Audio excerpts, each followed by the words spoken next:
Samprazan, Sampurasun, Assalamualaikum warahmatullahi wabarakatuh. Terima kasih kepada Kang Tete dan Ibu Bapak sekalian yang sudah hadir di acara diskusi malam ini. Uh,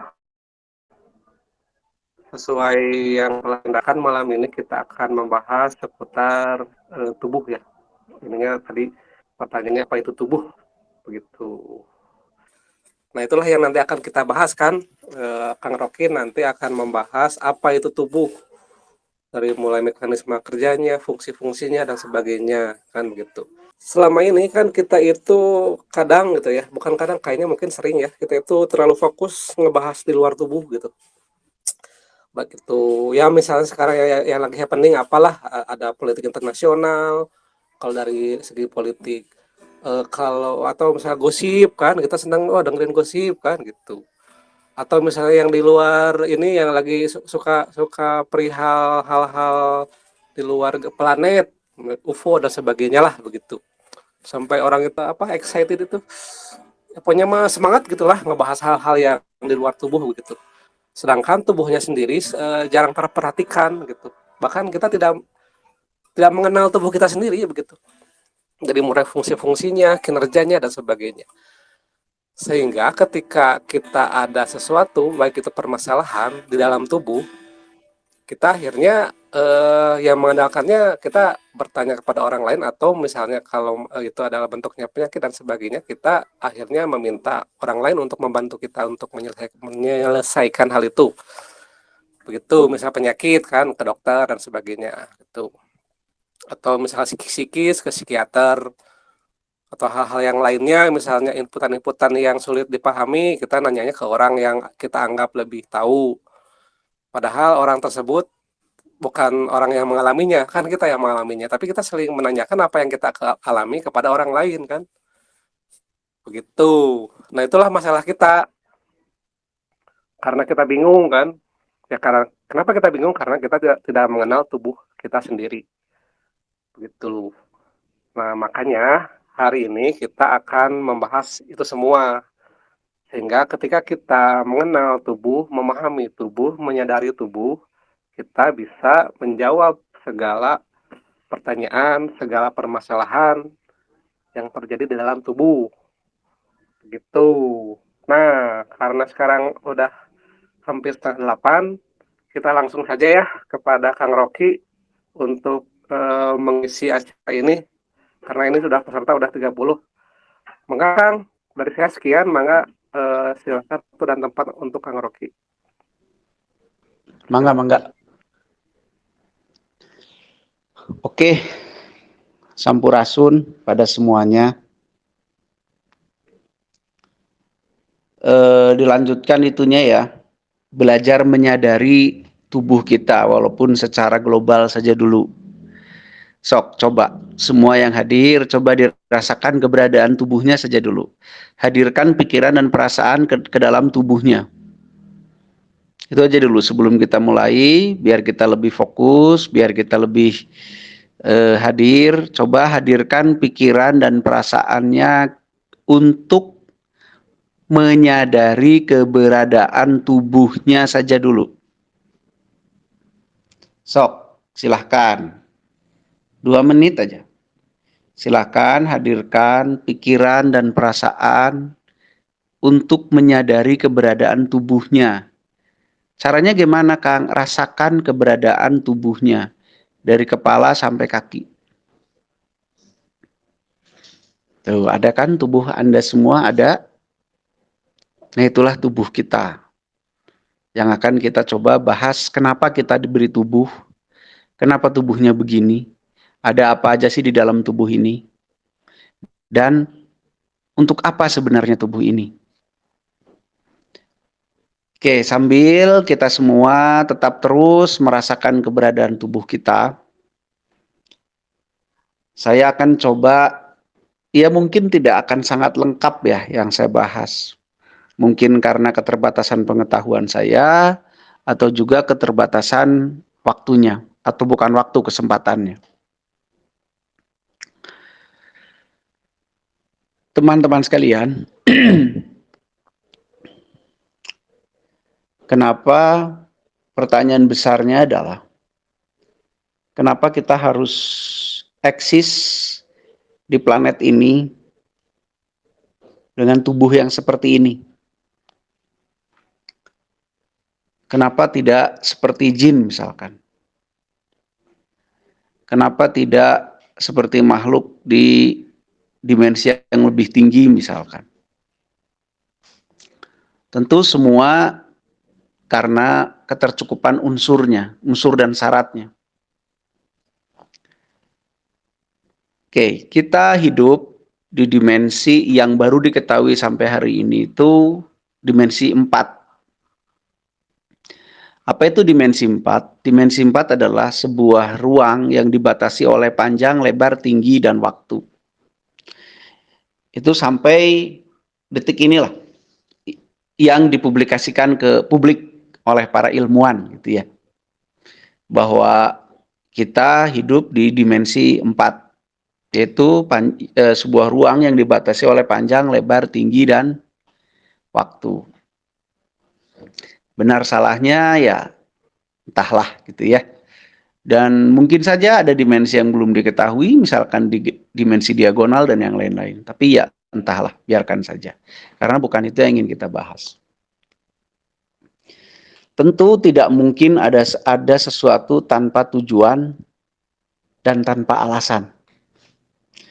Pasti semua ada karena ada alasan dan ada tujuan. Begitu.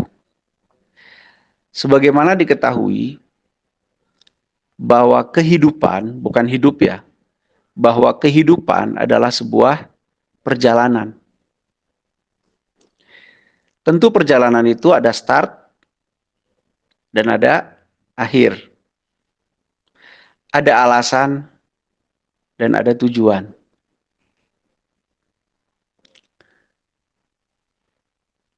Untuk supaya kita bisa memahami apa alasan dan apa tujuan dari kehidupan ini,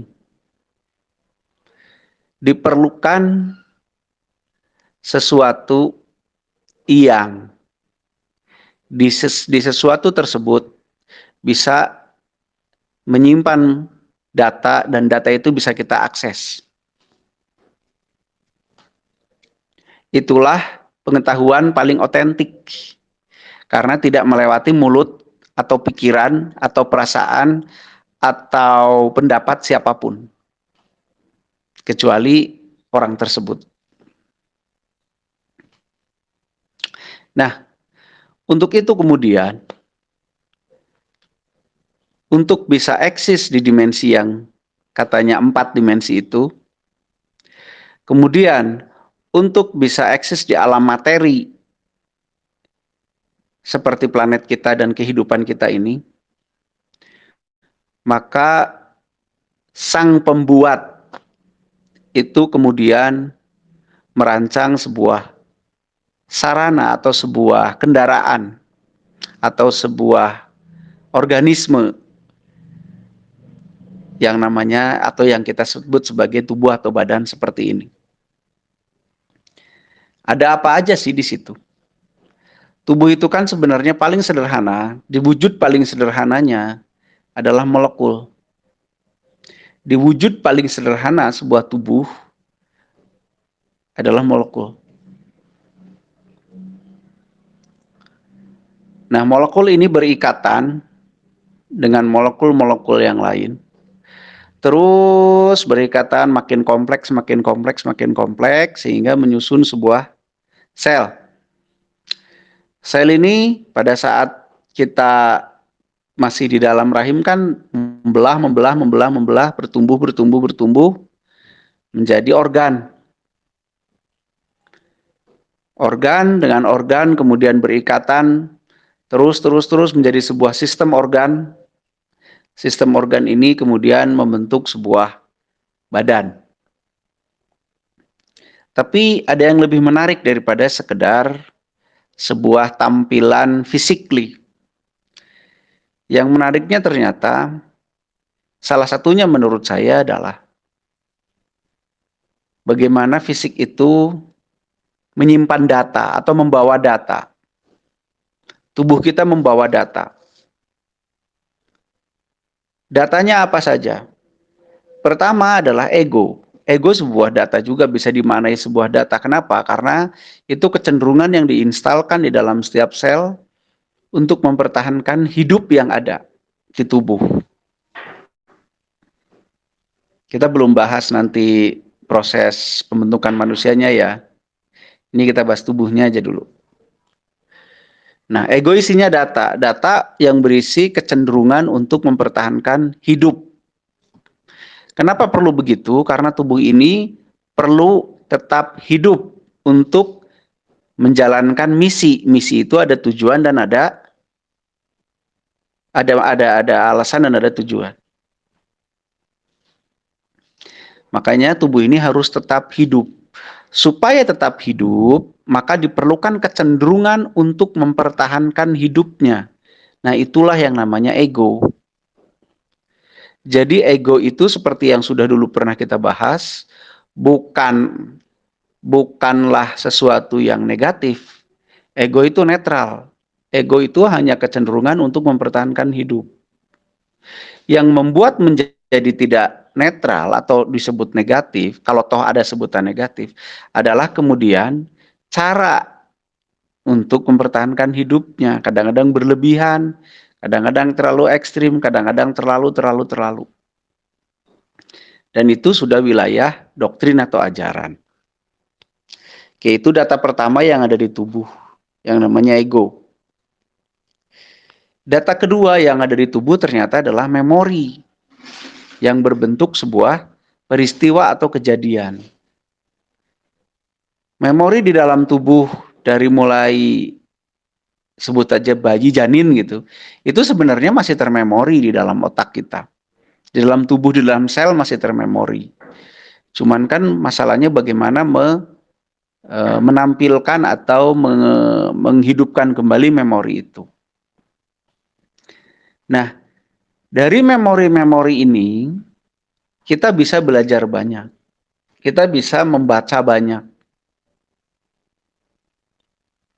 Itu yang kedua. Yang ketiga, bentuk data yang ada di dalam tubuh ternyata adalah salah satunya yang kita sebut sebagai minat dan bakat. Nah, di dalam bakat dan minat yang terinstal di dalam DNA atau RNA atau tubuh lah, anggap aja gitu ya.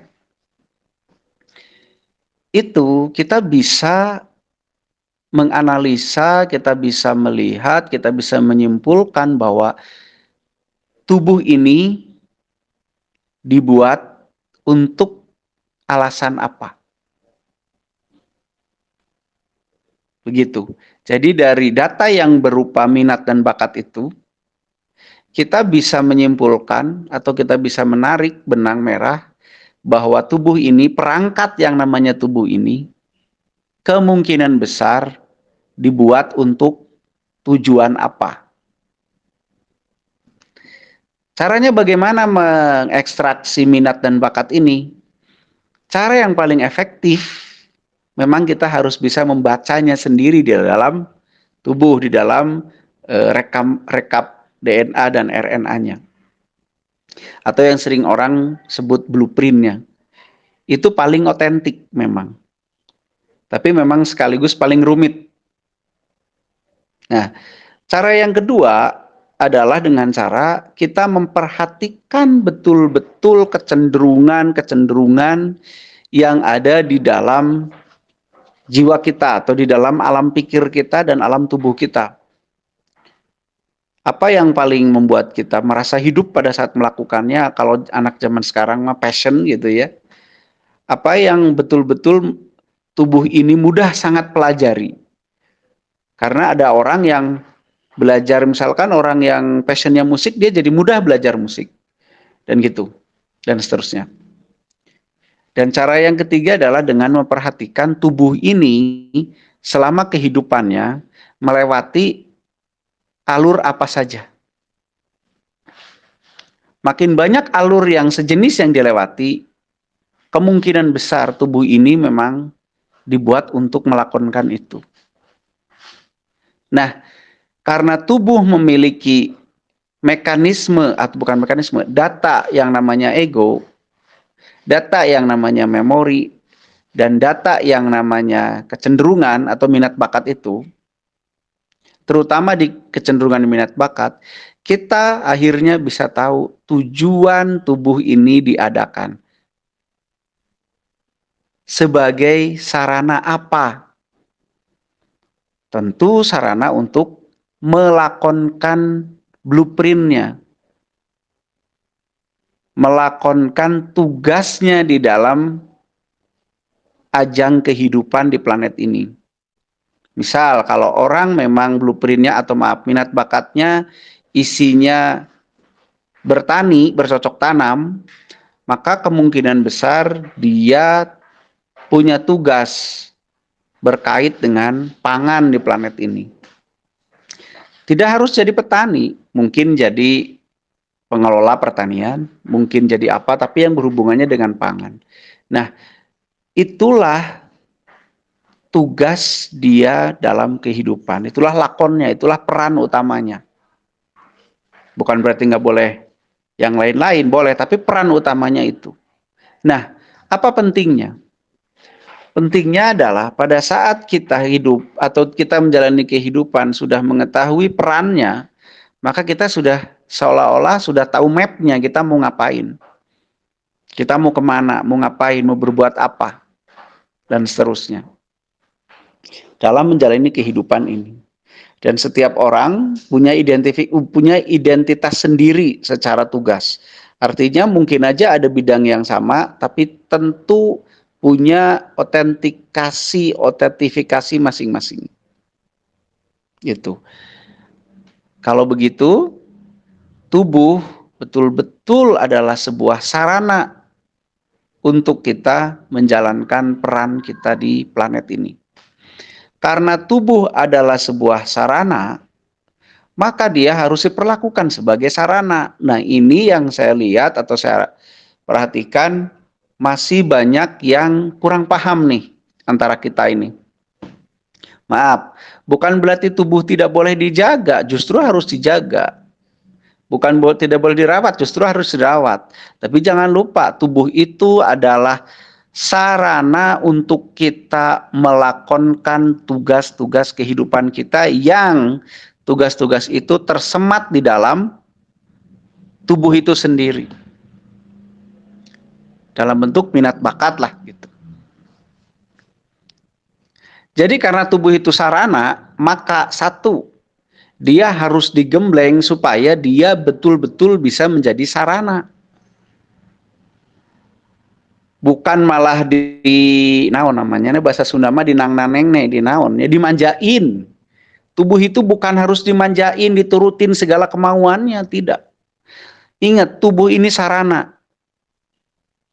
yang memang harus digembleng, yang memang harus dibuat mampu untuk menjalankan tujuan keberadaannya.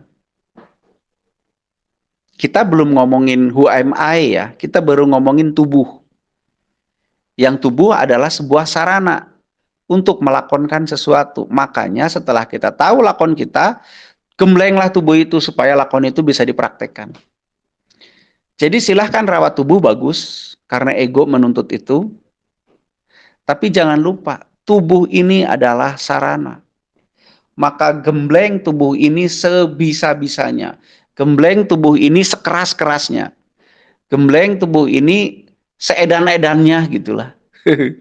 Supaya tubuh ini bisa dimanfaatkan untuk kita menjalankan misi kehidupan kita. Dan misi kehidupan itulah yang akan dipertanggungjawabkan nanti di dalam fase perubahan alam kehidupan. Maka saya melihat gejala sekarang yang terjadi di masyarakat, tubuh itu malah jadi apa ya? Bukan jadi sarana menjalankan tugas hidup. Tubuh itu malah menjadi Tuhan yang dilayani, gitu kan? Tubuhnya males, diikuti malesnya. Tubuhnya pengen ini, pengen itu, pengen diikuti semuanya. Dan sayangnya mengikuti ego yang berlebihan itu dianggap kebahagiaan. Itu sangat-sangat memprihatinkan tuh gejala-gejala sekarang. Bahagia itu sekarang dimaknai sebagai pada saat kita bisa memenuhi seluruh keinginan. Memenuhi seluruh keinginan ego dan tubuh. Dianggapnya bahagia yang kayak gitu teh. Padahal tubuh tidak lebih dari sebuah sarana untuk kita menjalankan misi kehidupan. Misi kehidupannya di mana? Adanya di blueprint diri sendiri. Blueprint diri sendiri adanya di mana? Tersimpan di DNA dan RNA-nya. Maka kita harus bisa membacanya, kemudian gembleng tubuh ini supaya mampu menjalankannya. Kesadaran ini yang harus mulai ditularkan. Kita merawat tubuh sekedar dia supaya bisa tetap bertahan hidup.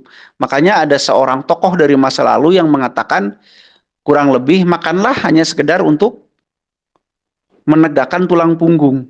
Itu artinya makan itu sekedar tubuh ini bisa tetap eksis, bisa tetap hidup untuk menjalankan misi.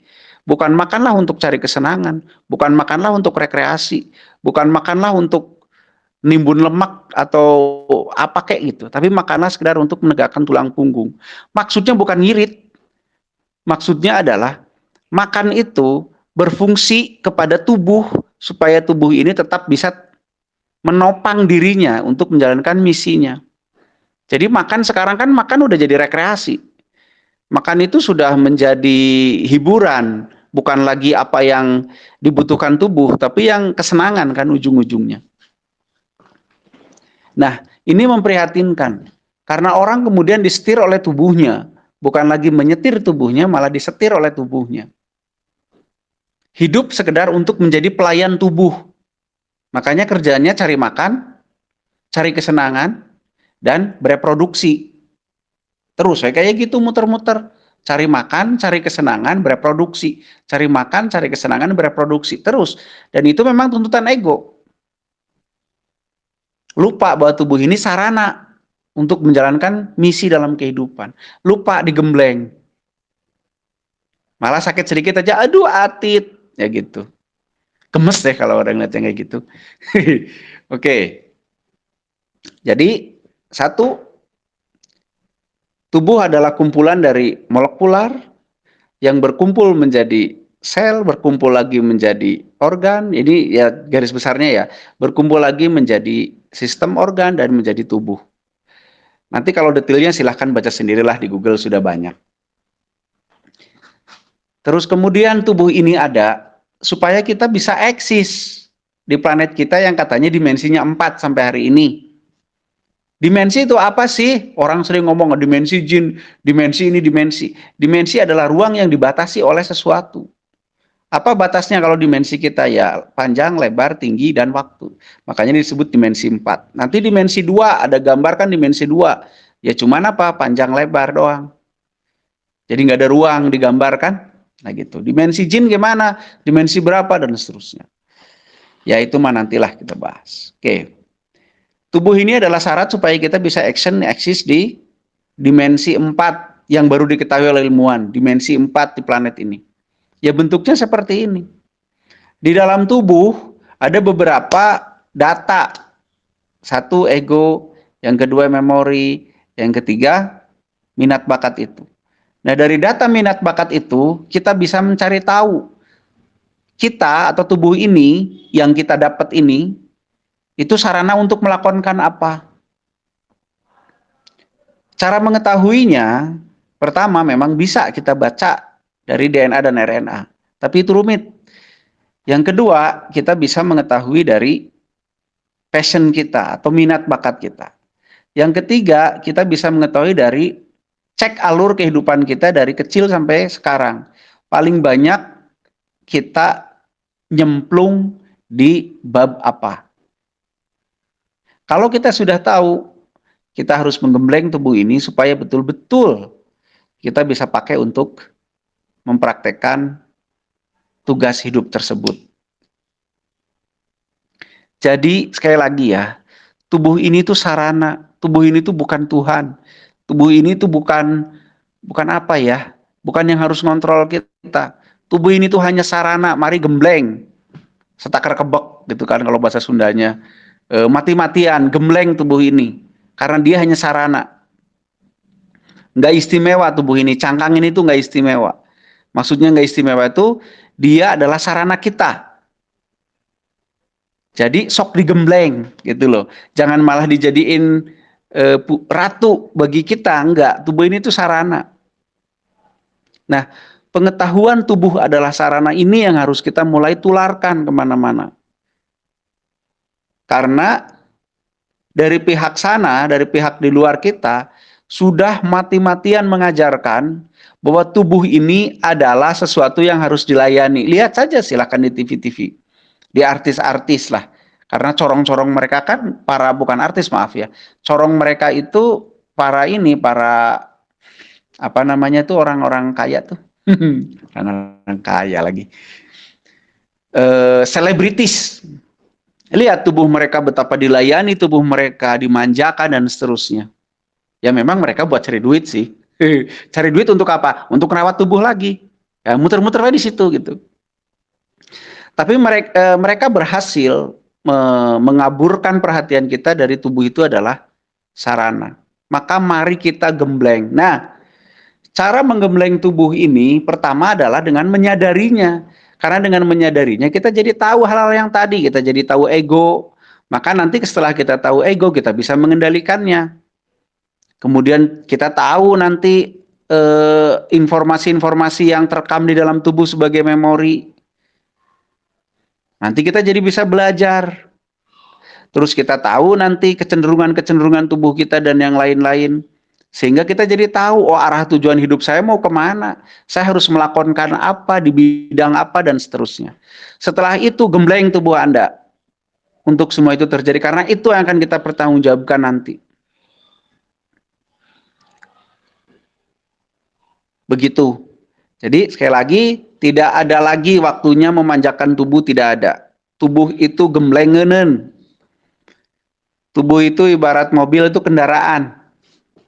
Jadi mari kita buat kendaraan kita bisa membawa kita kemanapun kita harus bertugas. Ya, nggak ada manja-manja lagi. Nggak ada, ini hanya sarana nanti pada saat bercermin, melihat wajah kita, melihat badan kita, jangan ngomong, itu gue, enggak, oh ini sarana saya. Maka kamu harus saya gembleng, begitu ya. Oke, mungkin itu deh sebagai pemantik ya, Kang Pepi. Kalau masalah mau detil banget, ini sebenarnya ilmu tentang ilmu fisik kan sudah banyak sekali di internet lah ya, tentang tubuh, mau belajar apa aja udah ada tentang fisik. Tapi yang paling ingin saya sampaikan itu, bahwa kita sudah digempur secara sengaja oleh informasi baik itu tayangan, tontonan, apapun itu, yang malah mengaburkan tujuan adanya tubuh ini sebagai sarana kehidupan. Malah yang diinformasikan tubuh ini harus dilayani, harus senangkan, harus dinang-nang-neng-neng, itu dimanjakan dan yang lain-lain. Yang akhirnya kita lihat sangat-sangat berhasil informasi tersebut di diri kita lah ya, jangankan anak-anak yang lebih kecil dari saya gitu. Diri saya juga kepengaruhin tuh. Capek dikit, aduh takut sakit badannya. Aduh gini, aduh gitu. Nah itu yang kemudian nanti jangka panjangnya manusia sudah lupa lagi.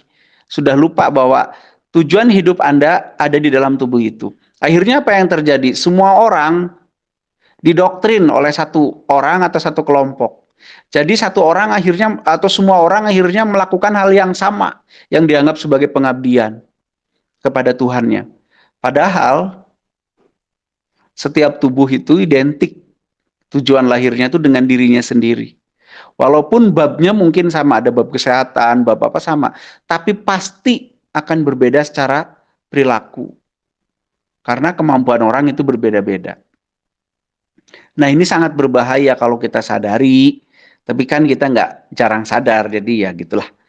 Nah, mungkin itu Kang Jay yang saya sampaikan sebagai pemantik, selebihnya mari kita diskusikan biar lebih lengkap lagi. Ya sok silahkan, masih 1 jam lebih tuh, saya barusan cuma memantik aja, mari kita diskusikan selanjutnya. Yuk tentang tubuh lah terutama. Silahkan. Assalamualaikum Kang. Waalaikumsalam. Satu aja nih Kang. Berarti tubuh kita itu harus dikendalikan ya Bang. Ya Kang. Yang Iya, mengendalikan tubuh itu pikiran, Kang, berarti? Pikiran kita yang harus mengendalikan? tidak. Ntar saya jelasin deh ya.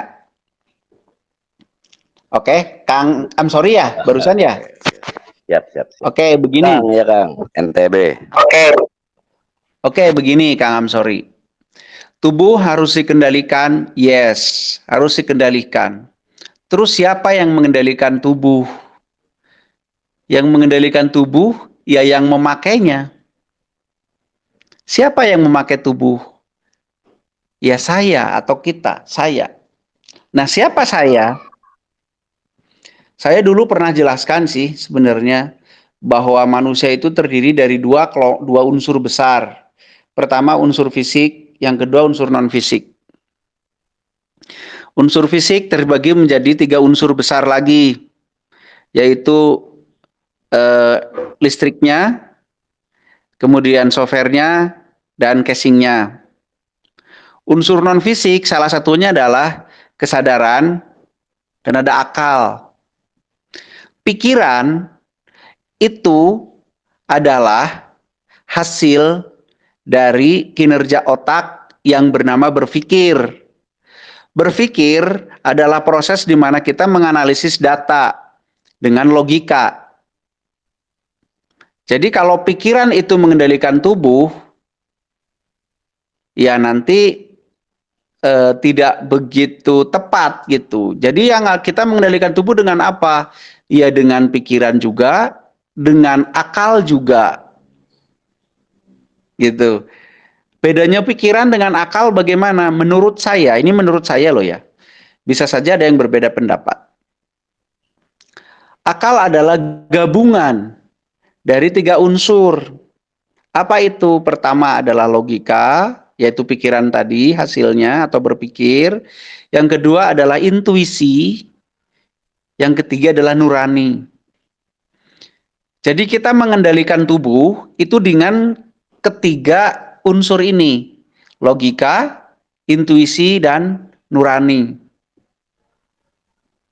Nah makanya sok atuh diaktifkan ketiga-tiganya, jangan logika aja, tapi ada intuisi kan. Intuisi kan sesuatu yang ditangkap oleh saraf-saraf kita yang berupa frekuensi-frekuensi. Itu mungkin nggak ditangkap oleh alam logika, tapi ditangkap oleh saraf kita secara frekuensi. Itu intuisi. Kalau nurani itu mungkin kalau bahasa ilmiahnya di amigdala lah gitu ya. Di mana benar dan salah dan seterusnya dibahas gitu. Nah, dari ketiga hal itu kita pakai untuk mengendalikan perjalanan atau mengendalikan tubuh ini. Tapi jangan lupa semua itu bisa beroperasi dengan baik, semua itu maksudnya akal ya. Akal itu bisa beroperasi dengan baik pada saat kita sadar. Pada saat kita tidak sadar, tidak dalam kondisi sadar, sadar itu artinya mengetahui sesuatu dengan pasti. Pada saat kita tidak mengetahui sesuatu dengan pasti, kita akan sulit untuk menjalankan logika, intuisi, dan nurani itu. Nah, disitulah perlu kita selalu dalam kondisi berkesadaran. Supaya kita betul-betul bisa mengetahui apapun yang terjadi di tubuh, kemudian kita bisa mengendalikannya. Ibarat nyupir kendaraan mobil atau motor. Kalau kita nggak sadar ada orang di depan, kita ngegas terus ya nabrak. Kalau kita nggak sadar ada belokan di depan, kita lurus terus ya nabrak. Makanya orang bisa nyetir motor atau mobil dengan baik pada saat dia sadar. Nggak sambil ngobrol, nggak sambil nelpon, nggak sambil WA-an, nggak sambil ngelamun, nggak sambil apa gitu. Nah, itulah yang kita atau Ra itu ingin berbagi. Paling basic adalah kesadaran untuk mengetahui segalanya. Mungkin begitu Kang Amrozi. Kang Amrozi. I'm sorry. Jadi dengan akal, Kang, dan dengan kesadaran. Gitu ya. Ya. Berarti tubuh kita dikendalikan dengan kesadaran gitu. Kesadaran dan akal. Kesadaran akal gitu ya. Mm-mm. Oke, oke, siap. Makasih. Oke, sami-sami, Kang. Kang Am, sorry yang katanya pusing ya pas kesadaran ya atau bukan? Kabur udah. Iya. Nah, saya mau tanya, itu kayak emang kayak gimana bisa ngeblank sampai gitu, Kang. pusing? Emang gimana? Iya, ditanya orang kayak apa namanya, bukan pusing, kayak apa ya, Bengong kayak gitu. linglung gitu kalau ditanya. Ah, kalau ditanya, iya, ngomong Eh, apa tadi lu gitu kalau saya lagi Ya perhatiin berarti badan. ya memang begitu awal-awal rada nge-lag karena kita kan fokusnya ke dalam dulu. Jadi yang keluar rada-rada nggak nyambung. Tapi nanti kalau kayak saya mungkin udah biasa melakukannya, sambil apapun tetap kejaga gitu konsentrasi baik yang ke dalam maupun yang keluar. Tetap terjaga gitu. Nanti lama-lama gitu. Memang begitu Kang, nge-lag dulu. Oh, gitu ya. Iya, iya, iya. Oke, oke, oke. Oke. Yo, mangga yang lain. Thank you Kang Am. Sorry. Dari NTB. Yo, yang lain. Sampurasun Kang, Budiono Kang. Rampes Kang Budi. Ya. Ini Silahkan. Kang, kita kalau saya ingin tanya masalah ini Kang, bagaimana cara kita untuk mengetahui bakat dan minat anak-anak kita itu Kang? Karena kan Oke. kalau secara umum kan di Indonesia itu anak-anak itu kan mulai dari SD, SMP terus sampai kemana itu kan artinya dia didoktrin dengan materi apa program-program kurikulum pendidikan kan gitu. Ya. Nah, Mm-mm. bagaimana agar itu sinkron dengan pembicaraan kita hari ini? Tujuannya gini, Kang. Kan kadang-kadang banyak sekali anak-anak sekolah kita, terutama anak-anak kita lah kan, ketika Mm-mm. dia mau tamat SD, dia mau melanjutkan kemana-kemana, itu cenderung ikut teman-temannya. Ya. Bahkan ketika dia tamat SMA sekalipun, dia mau kuliah kemana, kuliah kemana, itu nggak pernah disadari bakatnya itu kemana. Akhirnya apa? Karena kadang ikut temen atau baca referensi yang salah, orang tuanya juga nggak ngerti, salah ngambil jurusan ketika Mm-mm. kuliah. Betul, Gitu. betul. Nah, Mm-mm. jadi bagaimana kita atau apakah anak-anak itu bisa kita latih seperti ini sedini mungkin gitu, Kang? Oke, siap, siap, siap. Siap. Oke ya, saya Sebenarnya, coba jawab ya Kang ya. Pertama, sebenarnya setiap anak kecil ya, itu justru mereka lebih menyadari daripada kita. Kenapa kita sekarang latihan kesadaran lagi? Karena kita udah kedoktrin macam-macam, sehingga kesadaran kita sudah berganti menjadi kesadaran tempelan. Anak kecil itu kesadarannya dirinya, karena dia belum didoktrin macam-macam. Nah, datanglah orang tua sebagai Tuhan, yang kemudian ingin mengatur anaknya menjadi seperti yang dia mau. Akhirnya ditempelin doktrin-doktrin, bahwa kamu harus sama dengan umum, kalau nggak sama dimarahin. Akhirnya anak tidak berani memilih apa yang dia suka, akhirnya dia memilih ikut orang lain, memilih ikut temannya. Kenapa coba? Karena dia takut salah. Karena kalau salah nanti dihakimi. Siapa yang menghakimi pertama anaknya? Bapak, ibunya. Gitu. Jadi anak kecil itu jauh lebih berkesadaran daripada kita-kita. Kenapa? Alasannya tadi. Karena kita sudah didoktrin begitu rupa, sehingga kesadaran kita sudah kesadaran kolektif. Sudah kesadaran hasil warisan. Warisan kelompok kah? Warisan orang tua kah? Anak kecil belum dapat itu. Dia masih berkesadaran sesuai dirinya. Makanya lihat perilakunya. Dalam tanda petik hampir tidak peduli orang lain kan? Mereka melakukan apa yang mereka mau, yang mereka sukai. Tapi kan datanglah saya sebagai bapaknya. Hei kamu, jangan seenaknya dong. Kamu harus ikut aturan dong. Kamu harus ikut ini. Kalau gini kamu nanti begitu. Mulai itu kesadaran kepada dirinya kita kikis menjadi kesadaran warisan, kesadaran tempelan. Dari situlah mulai kehilangan kesadaran. Kesadaran pada dirinya maksudnya. Nah, kalau begitu solusinya gimana? Biarkan dia berkembang. Biarkan dia berkembang.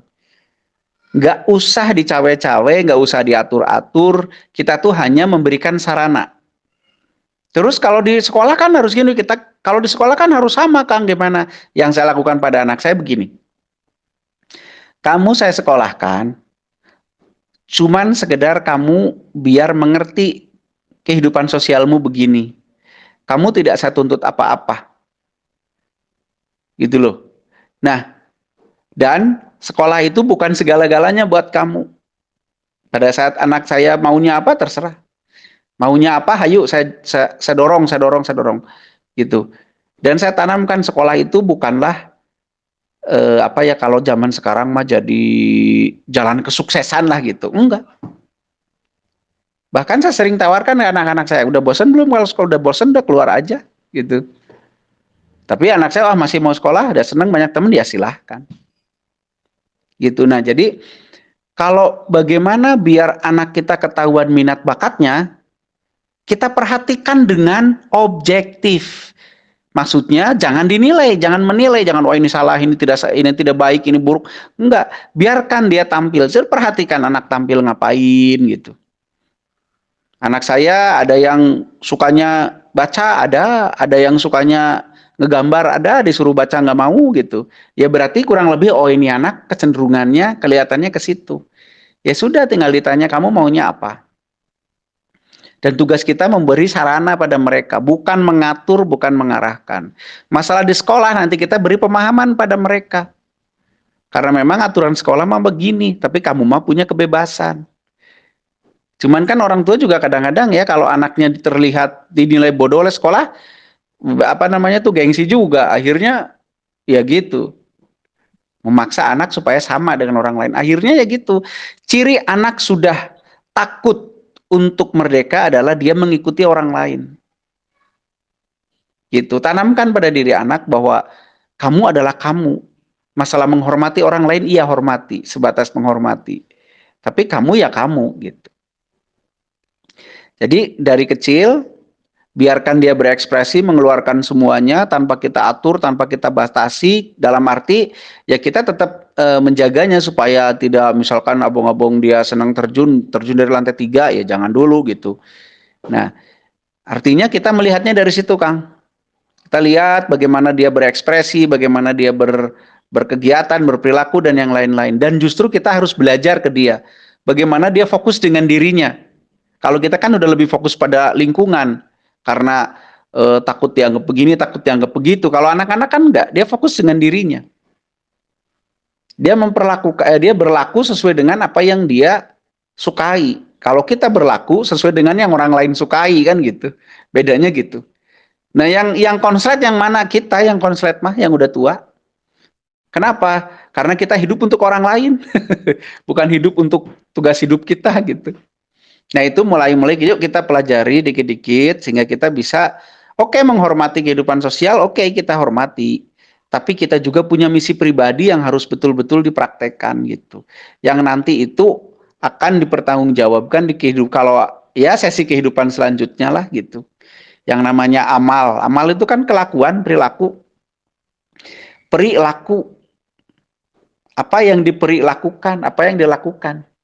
Peri itu kan tata, aturan. Itu yang tata perilaku kita ya di blueprint kita itu gitu. Jadi mungkin gitu, Kang. Saran saya biarkan anak-anak berekspresi, jangan diatur-atur, jangan diapa-apa, kita hanya awasi saja. Kita hanya jaga, nanti dari situ kita lihat dia kemana. Dan kalau besar ya kita tetap akui keberadaan dirinya. Jangan terus disama-samain sama orang lain. Jangan diatur-atur, jangan jadi Tuhan lah kasarnya mah. Dan orang tua mah hanya pemberi sarana. Bahkan saya punya seorang guru ya, beliau di Garut, beliau mengatakan pada saya, ngurus anak mah cukup saja urus fisiknya.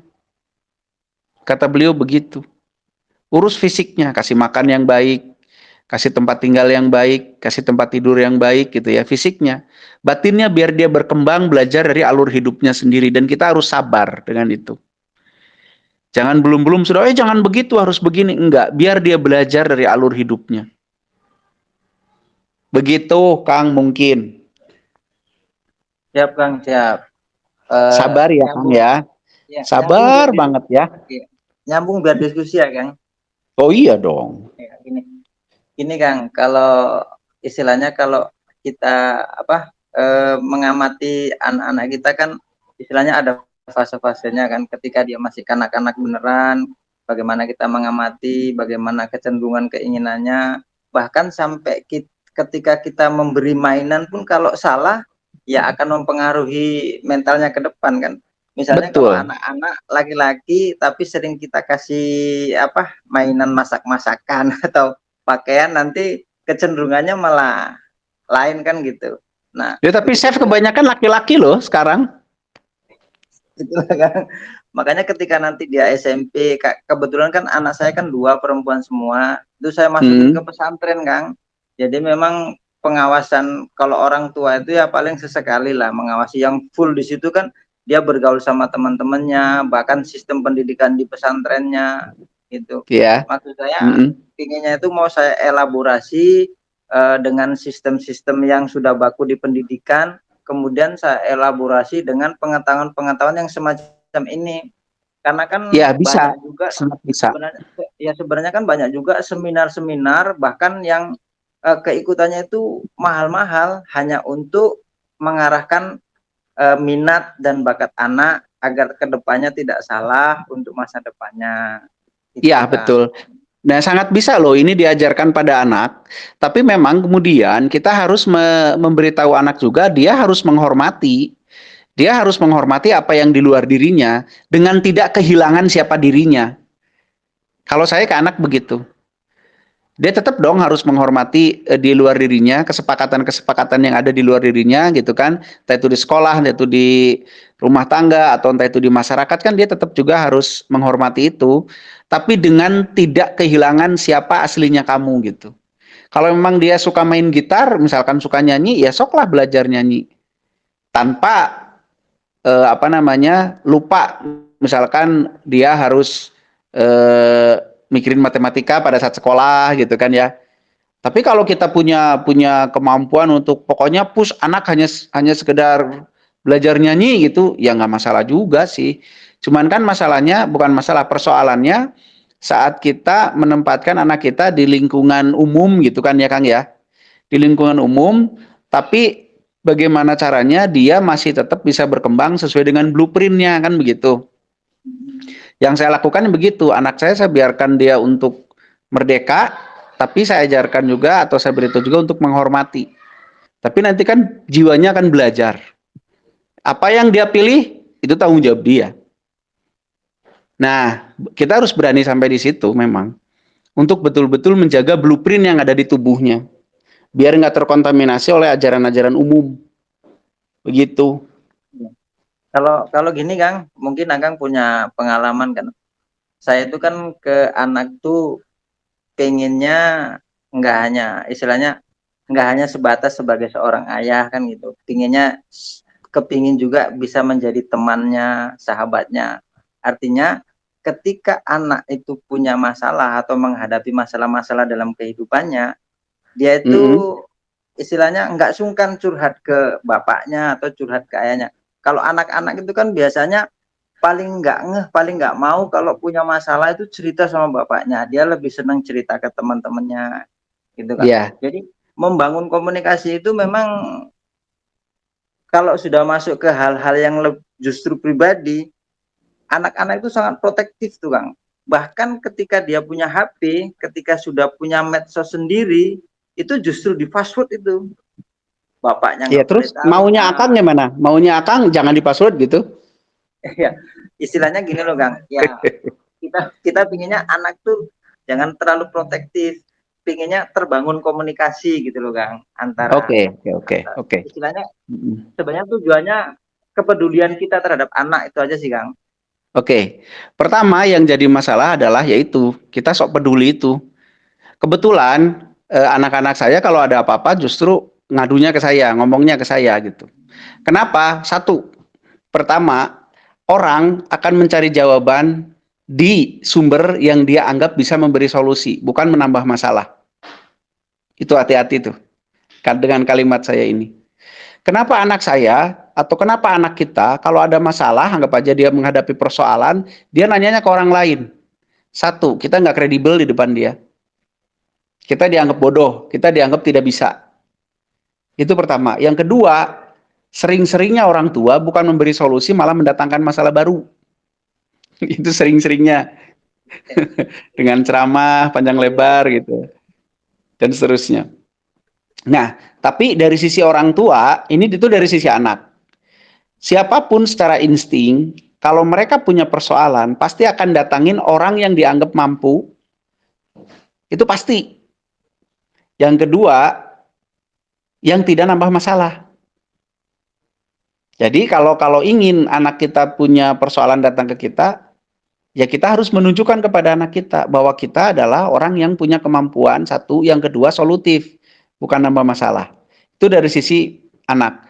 Yang selanjutnya dari sisi kita, bagaimana agar membangun komunikasi yang efektif. Komunikasi yang efektif itu kan bukan verbal. Komunikasi yang efektif adalah gelombang. Nah, ini yang banyak orang mungkin belum paham. Jadi komunikasi yang lebih efektif adalah gelombang. Gelombang apa? Gelombang otak. Gitu. Orang bisa saling diam, tapi saling mengerti.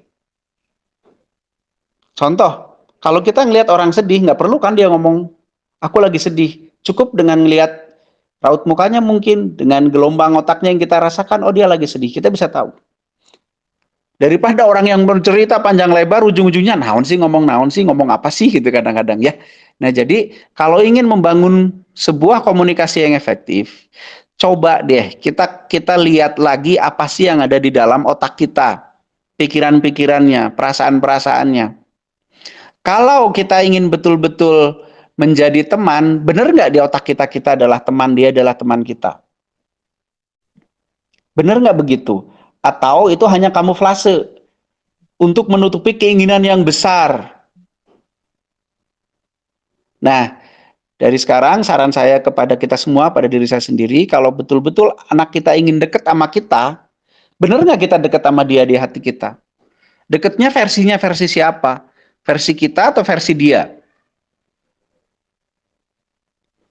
Biar tahu versi dia, ya kita harus tanya, ngobrol maunya kayak apa. Berapa kali kita meluk dalam sehari? Gitu kan? Berapa kali kita nyapa? Berapa kali kita betul-betul tulus ke dia sebagai teman? Bukan sebagai orang tua yang sedang mencoba menarik hatinya supaya nurut gitu kan. Berapa kali gitu kita hadir untuk dirinya. Itu berapa kali? Berapa kali pelukan tulus, ya mungkin tatapan tulus, tatapan bersahabatnya berapa kali gitu. Jadi sekali lagi komunikasi diawali dari gelombang otak dulu, Kang. Jangan dari verbal dulu. Gelombang otak itu artinya dia akan memancarkan, membawa rasa, pikiran apa yang ada di otak kita berkait dengan anak tersebut. Gitu. Tapi rasa ingin saja menurut saya sudah menjadi distrekan.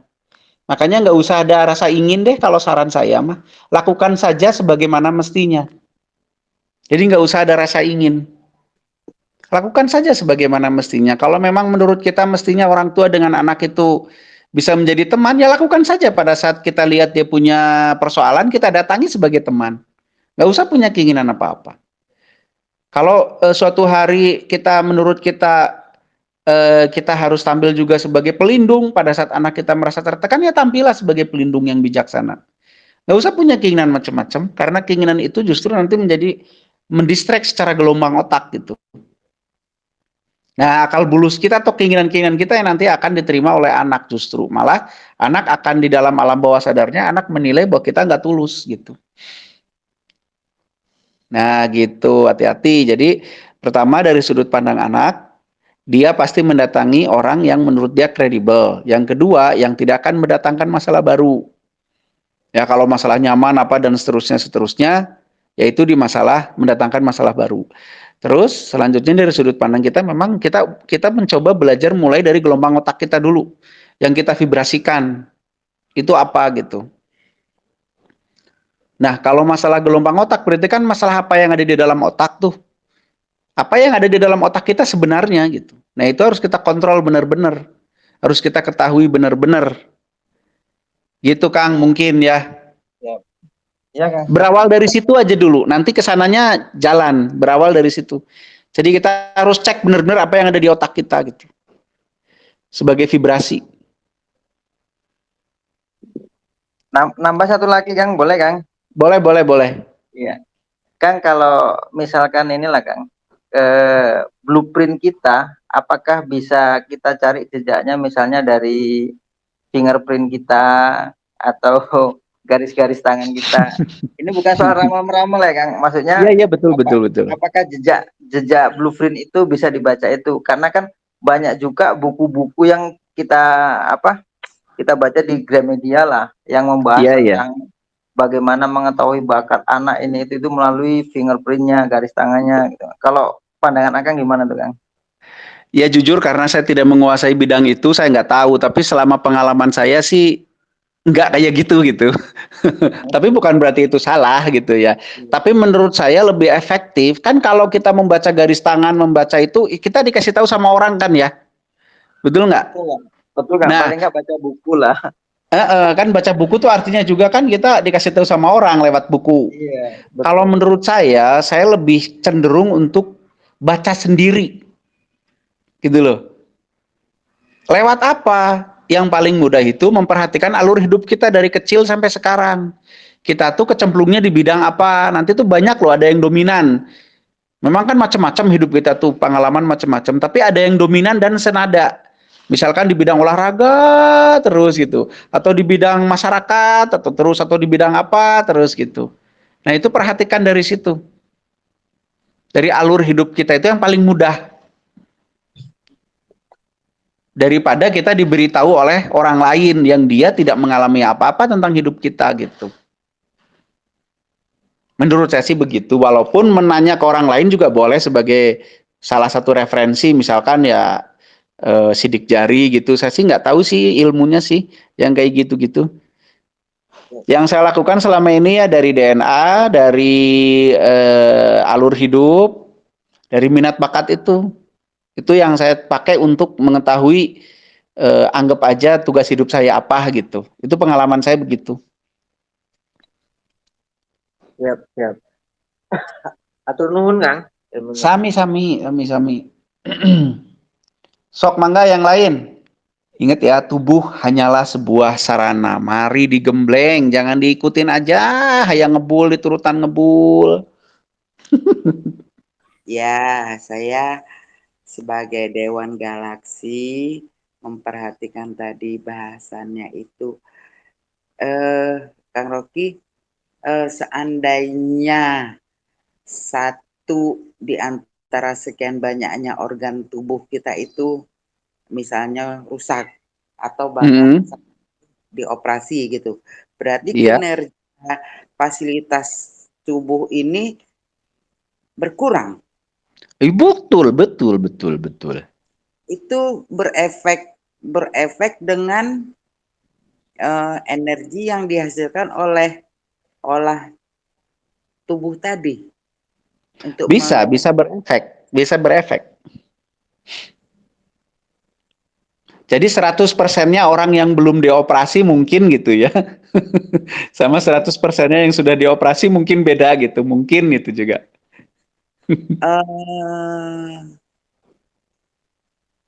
Ada Ya kan sekarang kan gini, sebentar ya. Sekarang kan gini, kan kita menghasilkan energi di sel mitokondria kan? Ya. Nah, pada saat ada bagian tubuh kita yang dibuang, tentu ada sebagian sel mitokondria itu terbuang kan? Betul. Nah, tentu ya kita kehilangan beberapa dapur energi kan gitu. Tentu antara yang dapur energinya 100 dengan yang dapur energinya 55 ya tentu akan hasilnya akan beda gitu. Jadi gimana kasusnya? Contoh kasusnya gimana, Bu Dewan? Contoh kasusnya itu saya melihat makhluk bumi itu kan merasa diri berkorban untuk alam gitu kan, sehingga organnya rusak gitu kan, jadi dibuanglah dengan cara dioperasi gitu. Iya. Nah, saya kaji ulang gitu kan, seperti itu gitu kan, sementara tujuan hidupnya itu kan belum selesai gitu kan, harus seperti itu kah gitu loh. Oh iya. Ya rusak itu kan artinya karena pemeliharaannya kurang ya. Betul nggak sih?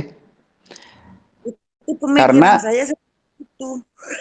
Ya memang iya, ada kalau pemeliharaannya cukup mah nggak akan rusak. Kan yang namanya kerusakan adalah pada saat tercukupi untuk unsur rusaknya, kan begitu. Iya. Nah, unsur rusak kan salah satunya pemeliharaan. Iya. Gitu. Contoh kasus begini, dulu saya punya teman, beliau terapis juga, beliau meninggal, livernya pecah. Gara-garanya apa? Gara-garanya kerjaannya tiap hari nerapi, makannya jelek, tidurnya jelek, latihannya jelek. Gitu. Saya sendiri dulu sampai tipes cukup parah gitu ya. Nah, pas datang ke Kang Diki, ya pesannya satu, jangan suka maksain, gitu. Dalam arti maksain di situ, kalau tahu saya pemeliharaannya lagi jelek, ya jangan ngoyo nerapinya gitu kan. Kan maksudnya maksain di situ. Nah, jadi memang harus apa ya? Ya harus seimbang lah antara pemeliharaan dan pemakaian. Itu baru adil kan begitu. Nah, Kalau pemakaian tidak dibarengi pemeliharaan, ya kan tidak adil begitu mah. Ya itu mah kalau mau tidak adil ya terserah juga sih. itu masuk mengutamakan ego, iya dong ya.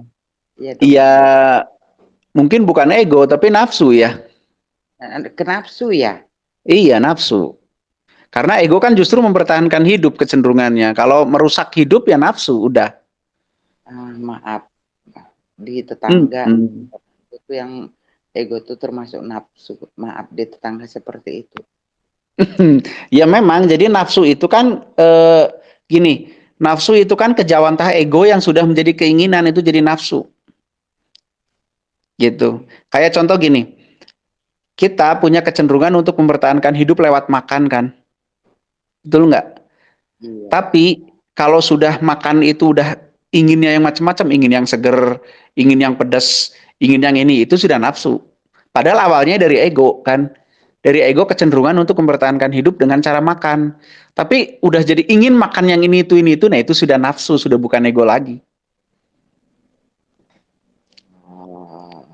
Makanya jadi nafsu makan. Oh, nafsu makan meningkat dengan pedas. Begitu kan. Bukan ego makan meningkat dengan pedas, tapi nafsu makan meningkat dengan makan pedas. Gitu.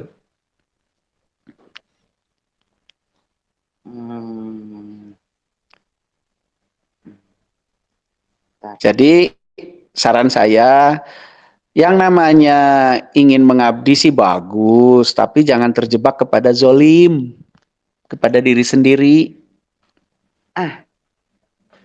Akhirnya Gitu. masih itu ya menzolimi diri sendiri ya. Iya, kenapa menzolimi? Ya karena tidak merawat dengan baik gitu. Makanya kalau mau bersumbangsi, mau nerapi, mau apa, ya latihan yang bagus, makan yang bagus, tidur yang bagus gitu. Kayak saya sore sudah tidur jam 9 itu buat saya udah terlalu malam tidur. Karena memang bangun saya sih jam 1, jam 2 saya bangun sih memang. Jadi usahakan tidur sebagai bentuk pertanggungjawaban ya, tidur, makan, latihan itu pertanggungjawaban kita kepada tugas hidup kita sendiri. Karena tubuh ini kan harus tetap dipelihara supaya tugas hidup itu bisa diparipurnakan gitu kan. Sampai ujungnya adalah selesai dengan baik atau husnul khotimah kalau bahasa orang Arab mah. Itu artinya selesai dengan baik. Husnul khotimah itu ya. Bukan baik di akhirnya, bukan, tapi selesai dengan baik. Selesai dengan baik. Iya. Artinya kan dari awal sampai akhir harus baik, selesai dengan baik kan. Tapi kalau berakhir dengan baik, akhirnya doang yang baik. Ya sok dipikir-pikir mau yang mana lah, bebas. Ya jadi itu bagus sih, pengetahuan itu bagus. Cuman kan gini, kalau menurut saya, maaf ya, bukan saya tidak senang, saya juga senang sih. Cuman menurut saya begini, kita cari pengetahuan, di mana pengetahuan itu betul-betul bisa menuntun kita untuk ke arah mana sesuai dengan job desk kita di planet ini gitu. Itu kan yang paling penting, karena nanti kan katanya setelah mati kita ada pertanggungjawaban. Entah bentuknya kayak apa, karena saya belum ngalamin kan. Nah, lebih baik menurut saya sih, kita mencari yang pokok dulu itu, yaitu pengetahuan yang membuat kita bisa mempertanggungjawabkan apa yang dititipkan pada kita di dalam proses kehidupan ini. Itu dulu deh, kalau itu udah dikuasai, udah tahu jalan hidup, udah tahu tugas hidup, udah bisa menjalankannya, silahkan berekreasi dengan pengetahuan-pengetahuan yang lain gitu. Tapi nanti ya kita juga harus tahu tentang hal-hal begitu, tapi mungkin nanti. Nantilah. Sekarang kita belajar tubuh aja dulu gitu. Jadi jangan sampai merasa, punten dengan segala hormat, jangan sampai merasa dia terkoneksi dengan sesuatu yang di luar tubuhnya, yang namanya sering orang sebut sebagai alam semesta. Pada saat saya tanya alam yang mana dia juga bingung. Wong dengan anggota badan sendiri aja nggak menyatu, kok mengatakan menyatu dengan yang jauh di luar diri. Itu logikanya bagaimana? Gitulah. Nah, jangan sampai seperti itu kalau menurutku. Gitu. Sebelum kita terkoneksi dengan apapun yang jauh, mestinya kita terkoneksi dengan yang dekat. Kan gitu kalau menurutku mah gitu. Stepnya begitu. Gitu Bu Dewan ya. Bu Dewan mungkin pasti banyak pengalaman yang begitulah. Ya, jadi kenapa tubuh kita ini kudu dipakein baju, Kang? Sementara pori-porinya itu kan kudu terbuka gitu kan, supaya ada sirkulasi. Tuh, Oh, jadi pertanyaannya itu sekarang. Oke, saya jawab. Kenapa tubuh kita harus dipakein baju? Siapa yang nyuruh? Iya. Sok, siapa yang nyuruh dipakein baju? Doktrin. Nah, kan doktrin. Ya, sekarang pertanyaannya salahnya apa pakai baju? Ya kan pori-pori kita harus bernafas kan gitu, harus bukan bernafas ya. Apa namanya? Kan pori-pori itu salah satunya adalah sebagai sarana untuk membuang suhu tubuh ya dengan keringat. Ya jangan pakai yang menutupin pori dong, yang longgar-longgar aja bajunya. Gitu. Ya pakai baju nggak apa-apa lah, nggak pakai juga nggak apa-apa sih saya mah.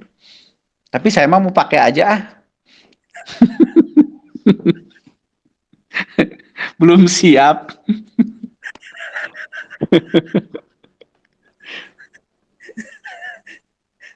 Ada sesuatu di balik ini. Belum siap itu tuh ada sesuatu itu. Iya, belum siap sayanya. Kan nanti di akhirat kan pada telanjang. Sekarang saya belum di akhirat, jadi ya udahlah gini aja dulu.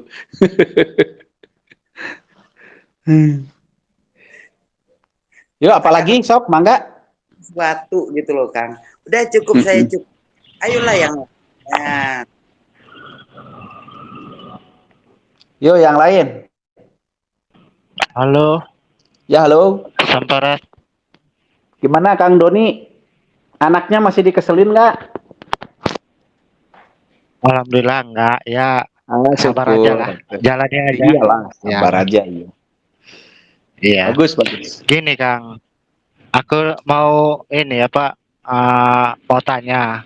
Kalau saya ngadapi orang kesurupan itu kan ya selalu berhasil ya. Ya, kesurupan. Misalnya kan orang itu kesurupan.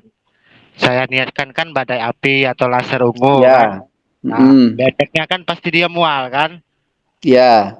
Nah, terus itu kalau aku ngadapi orang yang sakit medis apa sakit demam itu nerapinya gimana, Kang? Saya selalu gagal kalau nerapi orang yang sakit gitu. Maksudnya kalau kesurupan apa gangguan yang berhasil. Nah, kalau yang kayak gitu ibaratnya auranya gimana itu? Itu kan auranya yang laser ungu api kan. Nah, musuhnya kan musuh jin ini kan. Nah, kalau yang musuhnya nah, tahulah Kang pasti kan ya. Oke, siap. Oke, begini Kang Doni ya. Kalau kita mau nerapi yang medis, mau itu sakit apa, kita memang harus tahu pengetahuan secara medisnya. Misalkan flu itu karena apa? Karena virus. Virus itu bagaimana cara mengalahkannya? Ya antibodinya harus dinaikin. Nah, untuk menaikkan antibodi, kita trigger dengan energi di bagian mana? Salah satunya bagian tulang punggung, limpa, sama metabolismenya di ubun-ubun atau tengkuk, gitu kan ya. Terus apalagi yang bisa menaikkan antibodi? Makanan. Berarti orang ini juga harus disuruh mengkonsumsi makanan yang bagus atau ditambah suplemen. Selanjutnya apa lagi? Tidur, istirahatnya harus bagus. Selanjutnya apa lagi? Stresnya, kejiwaannya harus bagus. Nah, jadi memang untuk menerapi atau menolong atau membantu tubuh-tubuh yang punya persoalan di bidang medis itu memang lebih apa ya, sebut saja lebih berprosesnya lebih panjang daripada sekedar nolongin orang yang diganggu jin atau apalah gitu. Karena kalau diganggu jin kan asal jinnya udah kalah udah selesai. Tapi kalau yang medis ya memang harus mengikuti sistem tubuhnya. Yaitu tadi kalau seandainya ini virus, ya Kang harus tahu virus ini hanya kalah oleh antibodi. Proses antibodi itu sekitar 3 sampai 7 hari. Cara men-triggernya bagaimana, nah gitu. Jadi untuk yang medis Akang harus belajar juga tuh tentang medis gitu. Kalau masalah aura sih menurutku tidak begitu berpengaruh ya. Kalau misalkan aura Akang itu ungu, nggak begitu berpengaruh lah yang kayak gitu-gitu mah. Yang paling berpengaruh yaitu tekniknya, mengetahui tentang penyakitnya, terus kemudian men-triggernya sebelah mana, faktor pendukungnya makanannya harus bagaimana, jangan sampai asam urat disuruh makan tangkil misalkan. Mau diterapi bagaimanapun ya tetap aja nanti asam uratnya naik gitu. Itu Kang Doni ya, belajar lagi berarti kalau masalah medis mah. Iya ya, masih belajar aku. Olehnya kan Iya sama. selama ini kan gagal terus kan. Ya kalau Ahli gagal itu kesurupan pokoknya selama ini ya. disuruh olah napas, disuruh latihan, nah baru dia sembuh itu kalau saya nerapi itu ya energi apa yang saya sebarkan ini itu nah maksudnya apa warna ungu, apa warna biru, apa badai api kan. Maksudnya pada saat nerapi orangnya gitu.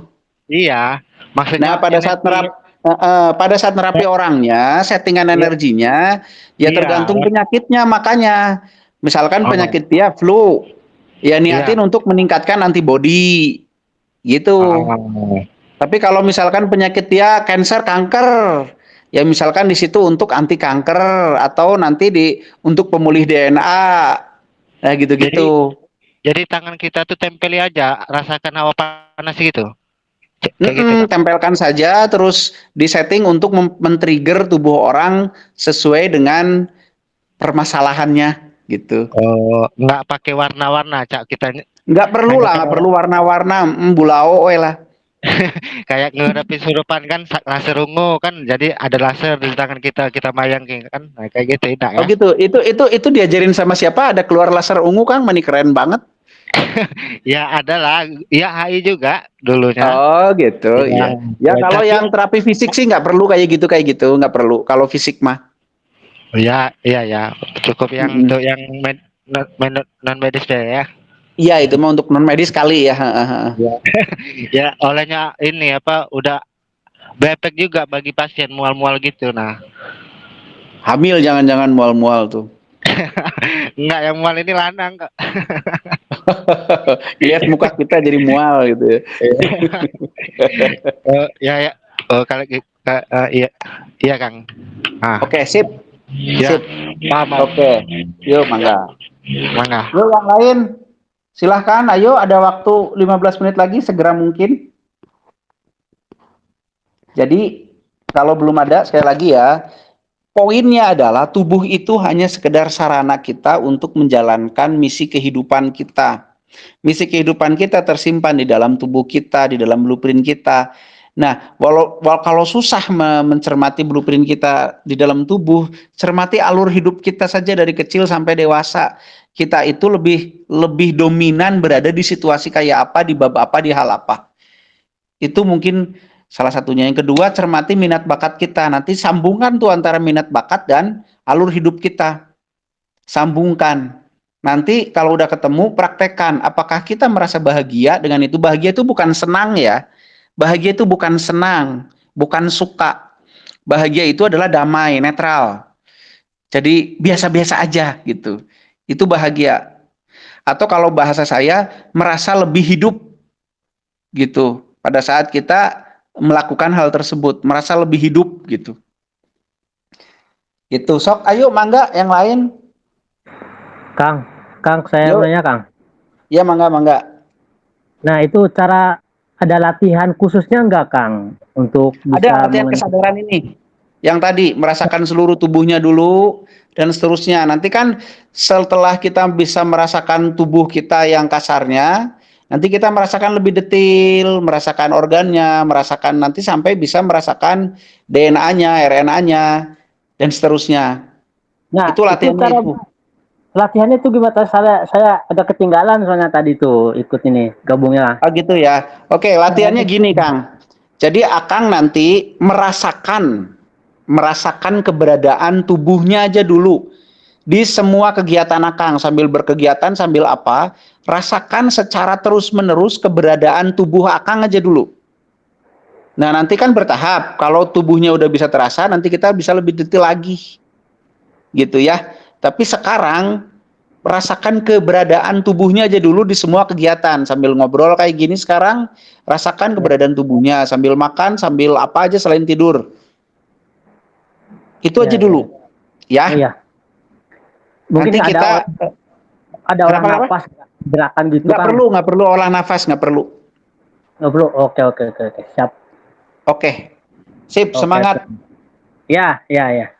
Oke. Soalnya saya ini Kang dari dulu tuh apa ya waktu Kang Diki masih ada kan sering dengar kenali potensi diri.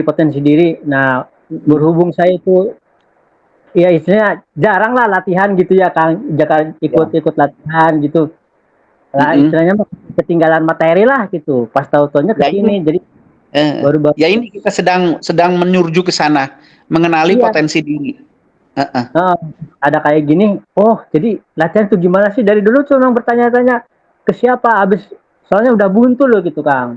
Nanya ke Udah buntu, siapa? bolongin lagi ya tuh. Ngikut sekarang kan ada di grup Telegram nih. Oh, saya ini Ya, jadi saya pokoknya mengikuti Akang sama saya dikasih PR ya. ya.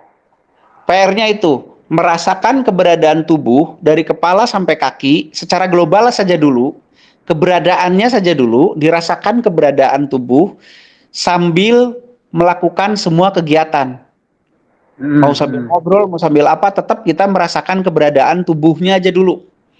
Itu Ya. kalau sudah bisa, nanti kita naikin lagi levelnya. Oh iya. Gitu. Oke ya? Siap. Semudah itu. Ya seringan itu ya padahal ya. Iya, seringan itu.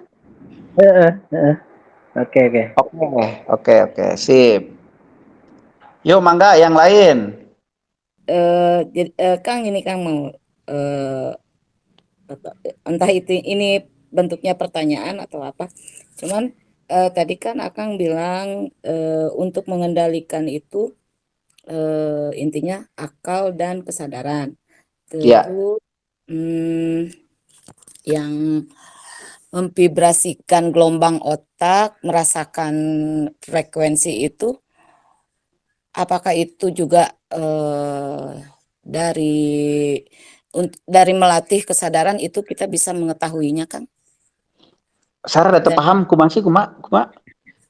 Ya kan, yang yang itu yang merasakan frekuensi dari luar. Oh iya, iya dong. Kalau nggak sadar apa yang dirasakan ya halusinasi dong.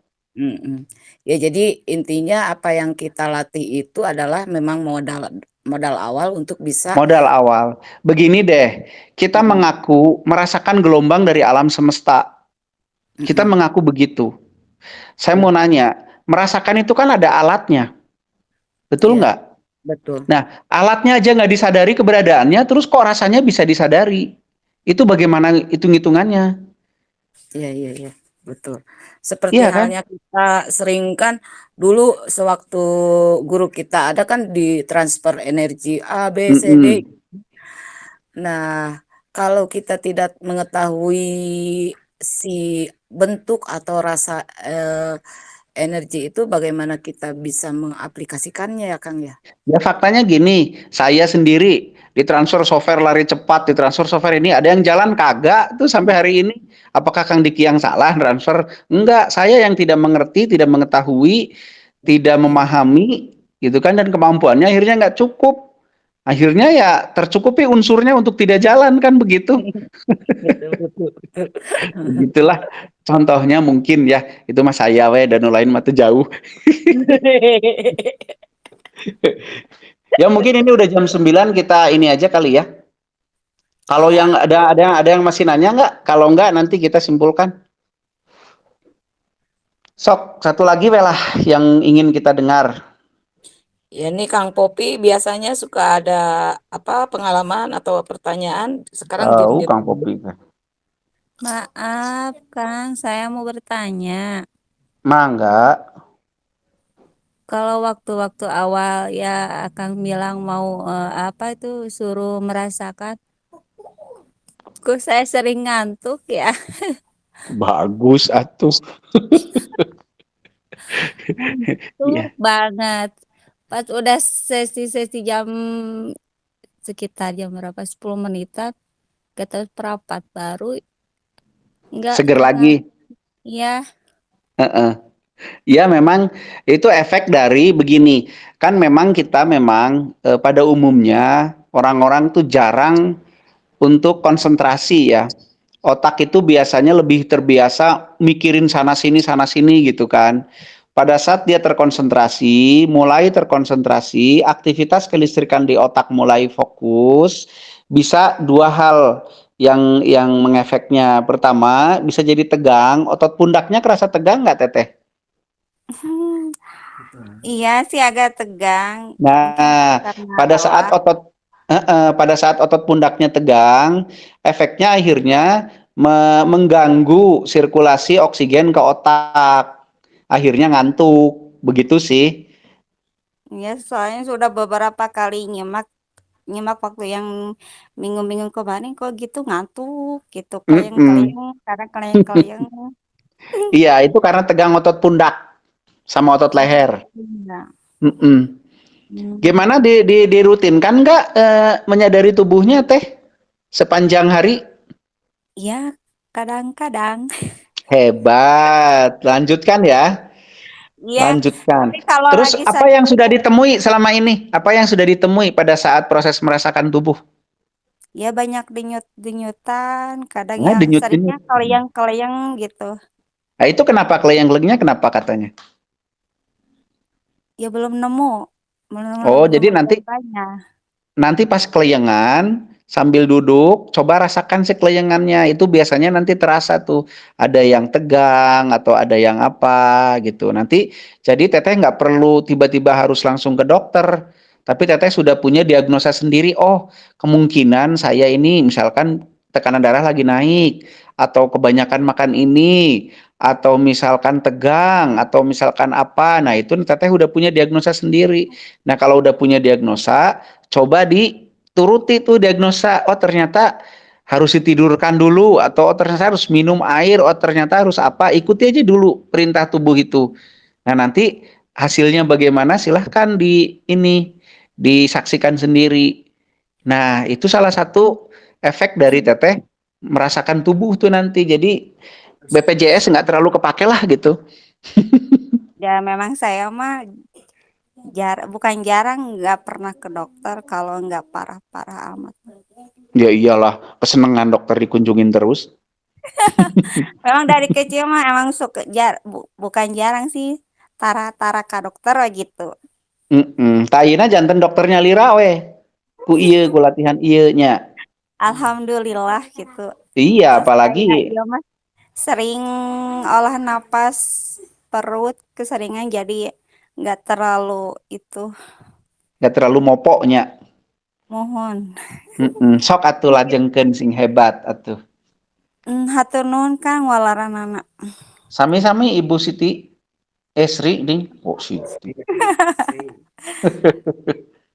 Di mana linggih ya teh? Lagi di Majalaya Kang. Oh iya tuh. Sok gerangalih di Majalaya bisi banjir. Oh gitu. Kantor Kapungkur kebanjiran. Kantasnya. Kantor. Ulah Mohon atuh atuh. capek kebanjiran. Ulah lah. Singkat ringan we. Kayaknya nggak tuh. Oh tuh kamu ngogenya tuh. Atur nuhun Kang. Sami-sami mangga wilujeng. Yuk yang lain masih ada satu lagi? Kang, ini aku Doni mau tanya lagi, Kang. Ya boleh. Nah, kalau saya lagi blending itu kan pasti auranya nyebar. Itu bentuknya gimana, Kang? Lah itu yang punya aura gimana kelihatannya? Wong Kang Doni yang blending kok nanya ke saya. Gimana sih? Enggak, ini waktu itu kan kemarin 2 hari kemarin saya blending kan. Ya, Ya. sambil saya niat untuk yang apa yang dikatakan frekuensi itu, terus Mm-mm. pas saya blending itu ada kata-kata di telinga saya tuh ya, apa itu frekuensi atau alam gaib, katanya terima kasih, Oh nikmat. gitu. Iya, Nikmat. terima kasih. Ya, Oh nikmat. gitu. Oh gitu. Itu Iya iya iya iya. nikmat kata dia. Itu saya Oh niat gitu. itu yang ada di frekuensi kemarin itu yang melaraskan untuk makhluk gitu loh. Iya iya. Itu saya blending. Nah, terus ada dalam telinga saya kayak bisikan apa-apa. Itu Terima bukan kasih. Indomie kan? Bukan lagi ngedenger iklan Indomie kan? Nikmat Bukan, gitu bukan kan? bukan. Itu Oh tengah iya iya. tidur kan. TV udah mati, Oh anak sudah gitu. tidur. Itu saya melakukan tengah dalu kan. Oh Pulang gitu. kerja. Iya iya. Jadi kan kalau tengah dalu itu kan nggak ada efek gangguan gitu. Iya Jadi iya saya iya. rileks kan. Nah di situ Mm-mm, ada mm-mm. terdengar suara-suara ya dari telinga itu katanya Iya terima iya iya. kasih. Iya Nah iya. itu apa maksudnya? Dan saya blending itu tujuannya gimana itu Kang? Dan apa maksudnya terima kasih dan nikmat itu apa? Oke. Ah, Pertama, oke, saya coba tanggepin ya, bukan jawab ya. iya, Tanggepin. iya tangkap ya nggak Kan apa-apa. biar rame, jadi harus ditanggepin. Kalau nggak ditanggepin kan nggak rame. Iya, Pertama, pengalaman Kang Doni adalah hak milik Kang Doni. Hanya Kang Doni yang paling paham, karena Kang Doni yang mengalami. Itu pertama. iya, Yang kedua mungkin ya, bisa iya, jadi apa yang kita dengar di telinga, itu bisa jadi benar frekuensi dari luar diri kita, atau itu pikiran kita sendiri. Itu bisa dua-duanya itu. Nah, tugas Kang Doni lah menyelidiki apakah itu berasal dari pikiran Kang Doni sendiri atau dari luar. Silahkan diselidiki. Gitu kan? iya. Silahkan Ah, itu mah gitu. Jadi nanti kalau kedengeran lagi nikmat gitu, betul-betul lacak frekuensi suara itu dari mana? Apakah dari luar tubuh atau dari dalam diri sendiri? Gitu iya, kan? Tujuannya apa? Tujuannya biar kita tidak tertipu oleh halusinasi sendiri. Kalau toh itu halusinasi, mudah-mudahan bukan halusinasi. Tapi kan biar kita waspada ya, jangan sampai ketipu gitu kan. Jadi benar-benar kalau terdengar lacak tuh dari mana. Gitu Kang Doni ya. Tapi Kang Doni mah udah hebat blendingnya, saya mah belum bisa kayak gitu. iya. Kalau blending itu terdengar wow wow wow, tapi hilang kadang gitu. Oh gitu. Iya. Itu bukan Arman Maulana, wow wow ye ye bukan ya, kan kayak gitu. Bukan.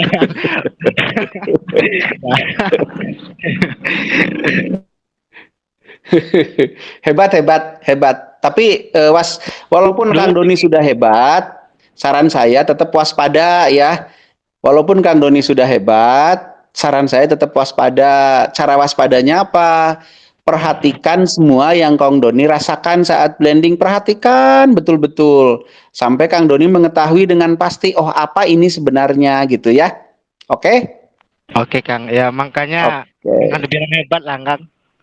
Hebat banget lah, hebat banget lah. Enggak lah, yang hebat itu guru kita lah.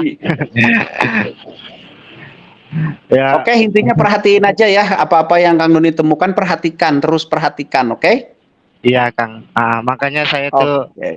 bingung kan siapa apa ini kan nanti takutnya menyesatkan saya gitu takutnya kan. Iya, makanya perhatikan terus. Jangan diyakini pasti benar, jangan Iya, juga diyakini pasti salah. Jadi iya, perhatikan aja terus gitu ya. iya. Oh ya, siap siap. Oke. Oke, mungkin karena udah jam 9 ya, saya simpulkan saja. Baik teman-teman, yang namanya tubuh, kita langsung ke ininya aja, ke inti pesannya gitu. Bahwa tubuh hanyalah, saya memakai kata hanyalah, agar benar-benar penekannya adalah tubuh ini tidak ada tujuan lain diadakan kecuali dia hanyalah sarana untuk memberitahu kita harus berlakon sebagai apa, berperan sebagai apa, dan sekaligus untuk menjadi sarana untuk kita melakukannya. Saya ulangi lagi, tubuh kita hanyalah sarana untuk memberitahu kita harus berlakon atau berperan apa di planet ini, di dalam kehidupan ini. Yang kedua adalah sarana untuk kita mempraktekkan lakon kita itu. Hanya itu. Selebihnya kita hanya merawatnya, menjaganya supaya tubuh ini tetap bisa dipakai untuk menjalankan lakon kita itu.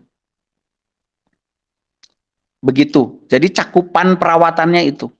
Seperti yang dikatakan oleh seorang tokoh di masa lalu yang mengatakan makanlah kalian sekedar untuk membuat tulang punggung itu tegak gitu. Nah begitu. Jadi jangan terjebak kepada mengabdi kepada tubuh. Jangan. Tubuh ini justru sarana mengabdi. Bukan kita yang harus mengabdi kepada tubuh. Biarinlah orang-orang lain. Yang penting kita mah tidak. Satu. Yang kedua, untuk bisa mengetahui itu semua, kita harus menyadari tubuh ini. Diawali dari menyadari keberadaannya saja dulu secara terus-menerus dan kontinu. Itu dulu deh PR-nya. Sadari keberadaan tubuh ini secara terus-menerus dan kontinu. Gitu. Mungkin hanya itu judul dari saya. Mohon maaf kalau ada yang tidak berkenan. Silahkan untuk diskusi hari Sabtu. Silahkan diusulkan mau ngebahas apa. Ditulis saja nanti di usulan ya. Mau bahas apa gitu. Nanti kalau saya tahu punya informasinya, punya pengetahuannya, nanti saya akan bahas. Gitu aja mungkin ya. Kepada moderator, terima kasih. Pada teman-teman, terima kasih. Hampura, sampurasun. Lampes, mangga Kang, hatur nuhun. Tes. Terima kasih kepada Kang Rocky yang sudah menyampaikan materinya ya sangat luar biasa ya. Semoga apa yang beliau sampaikan itu bisa kita pahami secara mendalam, kesananya bisa kita aplikasikan lah begitu. Tadi kan banyak kita mengalami sesuatu atau merasakan sesuatu, kita kan selalu terjebaknya seperti itu. Kita merasa kita tidak mampu, merasa kita tidak layak, merasa kita belum bisa dan sebagainya, sehingga kita itu akhirnya mempertanyakan yang kita alami itu kepada orang lain. Yang padahal orang lain itu kan tidak mengalami apa yang kita alami. Nah itulah yang kurang tepat ya, yang sekarang, yang selama ini selalu terjadilah begitu. Ya, dan Nah harapannya, kenapa Kang Rocky utamanya kan Yatimra ini memberikan ya tagline kita, kesadaran koneksi energi itu adalah agar semua permasalahan yang kita hadapi, yang kita alami bisa terjawab oleh diri kita sendiri begitu. Itu dan tentunya dengan ukuran yang jelas ya, bukan perkiraan, bukan katanya dan lain-lain lah begitu. Ya, makanya silahkan dilatih terus kesadarannya kan. Hadirkan pikiran perasaannya, merasakan tubuh dari mulai tubuh kasar sampai ya yang paling awal yang tubuh kasar dulu lah, nanti kalau sudah konsisten bisa mulai masuk ke dalam begitu. Nah karena sudah malam ya kita tutup dulu ya. Sekian, terima kasih kepada Akang Teteh yang sudah hadir di acara diskusi malam ini. Ya terus jaga kesadarannya. Sampurasun, Assalamualaikum warahmatullahi wabarakatuh.